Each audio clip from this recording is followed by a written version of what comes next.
There were 6 participants in the Aldrich car headed for Jekyll Island. 5 of the 6 represented the 3 great banking families, the Rothschilds, the Rockefellers, and the Morgans. How did the banks get this power? This is Jekyll Island, where in 1910, representatives from the Rockefellers, Rothschilds, Morgans, and other private bankers gathered secretly to draft the legislation that would create the Federal Reserve System. So what's the purpose of the secrecy? It's because when you look at the list of these people who went, they were the money trust. They were the representatives of the banks, of J.P. Morgan, the Rockefellers. They represented Kuhn, Loeb and Company. They had connections, business relations with the Warburgs in Germany and the Netherlands and the Rothschilds in England. This was the money trust, not only of the United States, but of the world. These are the people who created the Federal Reserve System, supposedly to break the grip of their own power.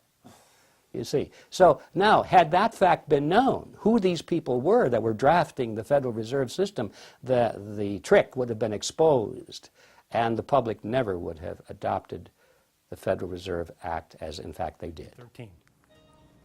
World's leading international banks, Morgan, Rockefeller, Rothschild, Warburg, are behind our Federal Reserve. They're behind that. Their banks are behind it. There are 15 branches of the Federal Reserve, and each branch is an international bank outside the United States that is controlling the U.S. economy. Complete control over our economy and freedom. The chairman of the Federal Reserve is appointed by the president, but it's meaningless because it's not a federal agency. But it makes it look legitimate, like it is a federal agency. The chairman of the Federal Reserve is a figurehead appointed to make it look like it's legitimate. The real head of the Federal Reserve is the director in New York. Aldrich, who is the guy, remember, he wrote the original bill. He was a business associate of J.P. Morgan. Oh, and the father-in-law to John D. Rockefeller, Jr.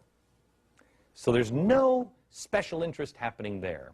There was also Abram Piatt Andrew, Assistant Secretary of the Treasury, and Frank Vanderlip, representing William Rockefeller, Henry Davidson and Benjamin Strong with J.P. Morgan, and Paul Warburg.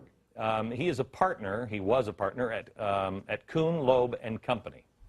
He was representing the Rothschild banking family. In a minute.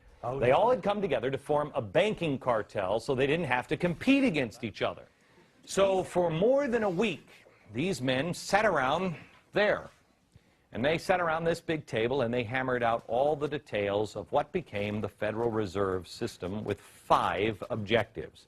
How many of these do you agree with? 1, to stop the growing competition from the nation's newer banks. That doesn't sound good. 2, to obtain a franchise to create money out of nothing for the purpose of lending.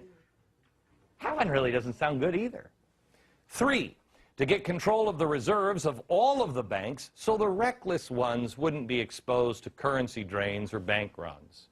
Oh, that's the charity part. Golly gee, beef, thank you so much.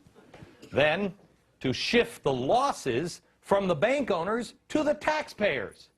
It just gets better and better for you and me, doesn't it? No. Again, the answer is no.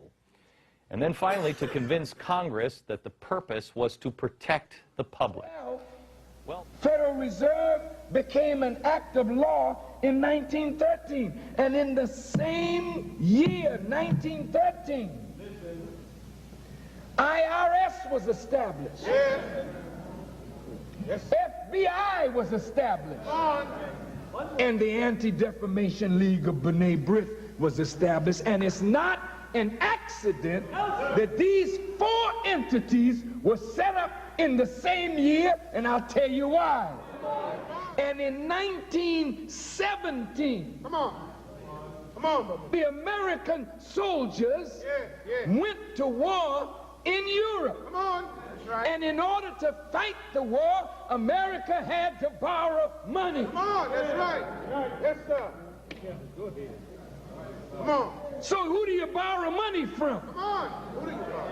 From those who print the treasury bonds. Think of it. Then they put interest on what America borrows. So the poor people are taxed to pay the interest. That's right. War over, 1918. Woodrow Wilson leaves office in 1920, and America, that was $1 billion in debt when he came in, is now $8 billion in debt, 800 times. Come on. Think of it.